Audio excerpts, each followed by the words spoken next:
রাহুল কি সত্যি জিয়ার পুরনো টানে আবার ফিরে যাবে, নাকি রাহির এই অদম্য লড়াই আর মিথ্যের ভিত্তিতে গড়া সম্পর্কটা শেষ পর্যন্ত রাহুলকে তার নিজের পায়ে দাঁড় করিয়ে সবকিছু বদলে দেবে? হ্যাঁ, এমনটাই দেখতে চলেছি আমরা শুধু তোমারই জন্যর আগামী পর্বগুলোতে। ভাইয়েরা, আজকের পর্বটা এতটাই টানটান, এতটাই আবেগে ভরপুর যে একবার শুরু করলে শেষ না করে উঠতে পারবেন না। পুরো ভিডিওটা শেষ পর্যন্ত দেখুন, কারণ শেষে আপনাদের জন্য কিছু বড় প্রশ্ন আর থিওরি আছে যা কমেন্টে না লিখলে আপনাদের মনের কথা বোঝা যাবে না। চলুন আজকের এই পর্বের পুরো ঘটনা একদম ধারাবাহিকভাবে খুলে বলি। আগের পর্বগুলোতে আমরা দেখেছি রাহুল একটা হুইল চেয়ারবন্দি জীবন থেকে বেরিয়ে আসার লড়াই করছে।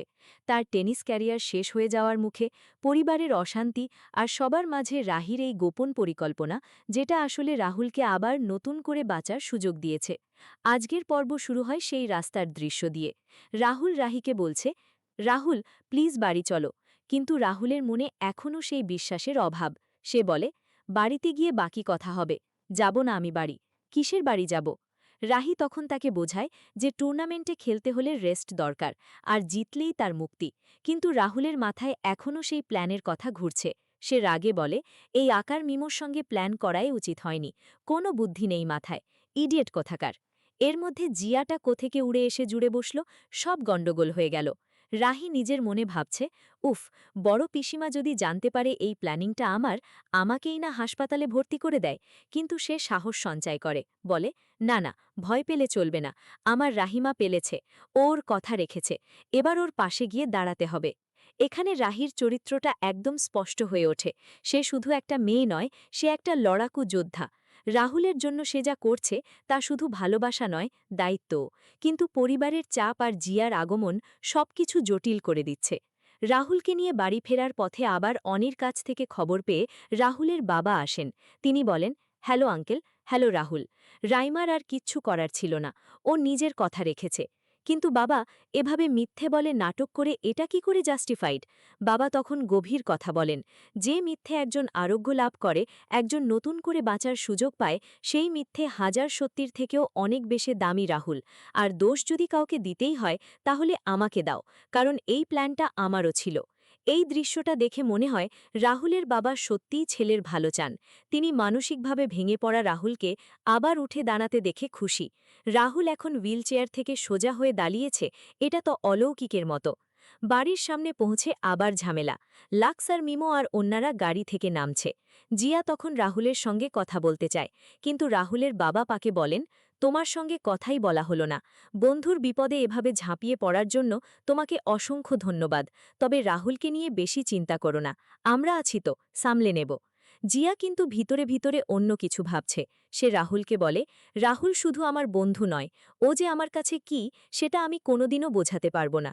তারপর সেটার নিজের সত্যটা স্বীকার করে। 4 বছর আগে ডোপিংয়ের জন্য সাসপেন্ড হয়েছিল। সে বলে, আমি তো খালি হাতে ফেরার জন্য আসিনি। কিন্তু তুই টেনশন নিস না রাহুল, আমি এই সত্যিটা কখনো তোর সামনে আনব না। জিয়ার এই কথাগুলো শুনে বোঝা যায় সে রাহুলকে ছিনিয়ে নিতে চায়। সে বলে, জিয়া যা চায় সেটা ঠিক ছিনিয়ে নেয়, আর তুই কখনো বুঝতেই পারবি না যে কখন আমি তোকে আমার করে নেব। এদিকে বাড়িতে ঢোকার আগে রাস্তায় বড় ঝামেলা। তিতলি আর কনক রেগে গিয়ে রাহুলকে নিয়ে নাটক শুরু করে। কনক বলে, রাহি, তোমার কি মাথা খারাপ হয়ে গেছে? রাস্তার মধ্যে দাঁড়িয়ে আমার অসুস্থ ছেলেটাকে নিয়ে নাটক করতে তোমার একটুও বাঁধল না? রাহি তখন চুপ করে থাকে, কিন্তু ভিতরে ভিতরে ফুঁসছে। বাবা তখন সবাইকে থামিয়ে বলেন, এই ঘরে এখন আমি ছাড়া আর কেউ কোনো কথা বলবে না। সবাই চুপ করে থাকো। অনেক দিন ধরে এই বাড়িতে শুধু অভিযোগ, দোষারোপ আর বিচার হয়ে এসেছে। এবার সবাই মিলে একটু কৃতজ্ঞ হওয়ার চেষ্টা করি। যে মেয়েটার জন্য আমাদের ছেলে নিশ্চিত মৃত্যুর মুখ থেকে ফিরে এসেছে, সেই মেয়েটাকে অন্তত অকৃতজ্ঞ হয়েও না। এই কথাগুলো শুনে রাহির চোখে জল চলে আসে। সে রাহুলকে নিয়ে ঘরে চলে যায়। ঘরে ঢুকে রাহুল রাহিকে বলে, রাহি, আমি এখন থেকে ঠিক সময়ে ওষুধ খাবো। তুমি যা বলবে আমি তাই করব। টুর্নামেন্টে যেন খেলতে পারি, তার প্রাণপণ চেষ্টা করব। রাহুলের এই পরিবর্তনটা দেখে রাহি খুশি, কিন্তু ভিতরে ভিতরে জানে এটা মিথ্যের উপর দাঁড়ানো। রাহুল বলে, আমি এবার মুক্তি চাই, এই টানাপোড়ন থেকে, প্রতিদিনের অসাধ্যি থেকে। আমাদের যে সম্পর্কটা তৈরি হয়েছে মিথ্যের ভিত্তিতে, সে সম্পর্ক থেকেও আমি মুক্তি চাই। রাহি তখন প্রতিশ্রুতি দেয়, কাল টুর্নামেন্টের ফাইনাল সিলেকশন, তারপর তুমি ম্যাচগুলো খেলে যখন দেশের নাম উজ্জ্বল করে দেবে, তখন আমি তোমার জীবন থেকে চলে যাব, কথা দিচ্ছি। এই কথাটা শুনে রাহুলের মনে একটা স্বস্তি আসে, কিন্তু রাহির কষ্ট। সে জানে এই মিথ্যে আর ভালোবাসার মিশলে সে নিজেকে হারিয়ে ফেলছে। রাতে রাহি রাহুলকে খাবার খাওয়ায়, ওষুধ খাওয়ায়। চার্লি ফোন করে জানতে চায় কেমন আছে। রাহি তাকে বলে বাড়িতে ম্যানেজ করে দিতে। এদিকে কনক রাহির সঙ্গে কথা বলে, নিজেকে ভালো প্রমাণ করার জন্য তুমি যা ইচ্ছা তাই করে যাচ্ছ, তাই না? রাহি, খুব চালাক মনে করেছ তুমি নিজেকে। রাহি তখন স্পষ্ট করে বলে, মা, আপনার জানার কথা না, কিন্তু আপনার ছেলের সাথে আমার কথা হয়েছে। ও যদি এই চ্যাম্পিয়নশিপ জিতে যায়, তাহলে আমি এই বাড়ি ছেড়ে চলে যাব। এই মিথ্যে সম্পর্ক থেকে ওকে মুক্তি দিয়ে দেব। কনক তখন চুপ করে যায়, কিন্তু ভিতরে ভিতরে বুঝতে পারে রাহির অনুভূতি সত্যি কিনা। পরের দিন সকালে রাহুলের এক্সারসাইজ শুরু। রাহি তাকে বলে, ডাক্তারবাবু বলেছে তোমার পায়ের মাসেলগুলোকে অ্যাক্টিভ করতে হবে, স্ট্রেংথ, ব্যালেন্স, রিফ্লেক্স সব আবার আগের মতো ফিরিয়ে আনতে হবে। রাহুল ব্যথা সহ্য করে উঠে দাঁড়ায়। রাহি তাকে ধরে রাখে, তুমি পড়ে গেলে আমি সবসময় তোমার পাশে থাকব। এই দৃশ্যটা দেখে চোখে জল চলে আসে। রাহুলের এই লড়াই, রাহির এই যত্ন, সবকিছু মিলে একটা অসাধারণ বন্ধন তৈরি হচ্ছে।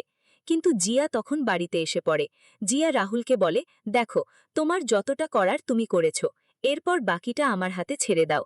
জিয়া রাহিকে বলে, রাহি, তোমাকে বন্ধু বললাম, কিন্তু এত তাড়াতাড়ি এই সম্পর্কের নামও দিয়ে ফেলল। আসলে আমার সম্পর্ক তৈরি করতে খুব একটা সময় লাগে না। এখানে জিয়া আর রাহির মধ্যে ঠান্ডা লড়াই শুরু হয়ে যায়। দুজনেই রাহুলকে চায়, কিন্তু দুজনের উদ্দেশ্য আলাদা। তিতলি তখন ঘরে বসে ষড়যন্ত্র করছে। সে বলে, রাহুল যদি কালকে সিলেকশন ম্যাচে জিতে যায়, তাহলে দিদিভাইও জিতে যাবে। না না, এটা হতে দেওয়া যাবে না। সে প্ল্যান করে রাহুলকে কোর্টে নামার পর মুখ থুবড়ে ফেলবে। রাতে তিতলি বড় পিসিমার ঘরে যায় মানত করতে। সে বলে, আমি ঠাকুরের কাছে মানত করছিলাম যেন রাহুল তাড়াতাড়ি সুস্থ হয়ে ওঠে, কিন্তু পিসি ঠাম্মা তাকে সন্দেহ করে। এদিকে কনক হঠাৎ সিদ্ধান্ত নেয়, আশ্রমে যাবে 3 দিনের জন্য। সে বলে, আমি এই বাড়ির লক্ষ্মী হয়ে এসেছিলাম, কিন্তু সুখ শান্তি আনতে পারিনি। রাহি তখন তার সাথে যেতে চায়। পরিবারের সবাই অবাক হয়। কনকের এই সিদ্ধান্তটা আসলে রাগ আর অভিমান থেকে। পর্বের শেষে রাহুল প্র্যাকটিস করে। সবাই তার সাপোর্ট করে। রাজিত স্যার এসে বলেন, আজ খুব ইম্পর্টেন্ট একটা দিন রাহুল, সিলেকশন টিমের সামনে নিজেকে প্রমাণ করতে হবে। রাহুলের চোখে জেদ। সে জানে এই টুর্নামেন্ট জিততেই হবে, কিন্তু তিতলির ষড়যন্ত্র আর জিয়ার আগমন সবকিছু অনিশ্চিত করে দিয়েছে। ভাইয়েরা, এই পর্বটা প্রত্যেক চরিত্রের ভূমিকা একদম স্পষ্ট। রাহুল লড়াকু, কিন্তু ভিতরে ভিতরে ভাঙা। রাহি সত্যিকারের যোদ্ধা, যে নিজের সুখ বিসর্জন দিয়ে রাহুলকে সুস্থ করতে চায়। জিয়া দ্বিমুখী, পুরনো সত্য লুকিয়ে রাহুলকে ফিরে পেতে চায়। তিতলি খাঁটি বেলেন, যে রাহির সব পরিশ্রম নষ্ট করতে চায়। কনক মা হয়েও অভিমানী, যে পরিস্থিতি বুঝতে চায় না। বড় পিসিমা পরিবারের কর্ত্রী, যার সিদ্ধান্ত সবাই মানে। এই পর্বে পরিবারের অশান্তি, ভালোবাসার টানাপোড়ন আর টেনিসের জেদ মিলে একটা পারফেক্ট মিক্স তৈরি করেছে। আগামী পর্বে কি হতে পারে? প্রথম থিওরি, জিয়া তার পুরনো সত্যটা রাহির সামনে ফাঁস করে দিয়ে রাহিকে দোষী সাব্যস্ত করবে, কিন্তু রাহুল শেষ মুহূর্তে রাহির পাশে দাঁড়াবে। দ্বিতীয় থিওরি, তিতলির ষড়যন্ত্র সফল হয়ে রাহুল ম্যাচে পড়ে যাবে, কিন্তু রাহির যত্নে আবার উঠে দাঁড়াবে। তৃতীয় থিওরি, কনক আশ্রম থেকে ফিরে সব সত্য জেনে রাহিকে বাড়ি থেকে বের করে দেবে, আর রাহুল তখন তার সত্যিকারের অনুভূতি বুঝতে পারবে। প্রমোতে যদি কিছু দেখানো হয়ে থাকে, তাহলে সেটা আরও বড় টুইস্টের ইঙ্গিত দিচ্ছে। আপনাদের কি মনে হয়? কমেন্টে জানান। এবার কয়েকটা প্রশ্ন আপনাদের জন্য।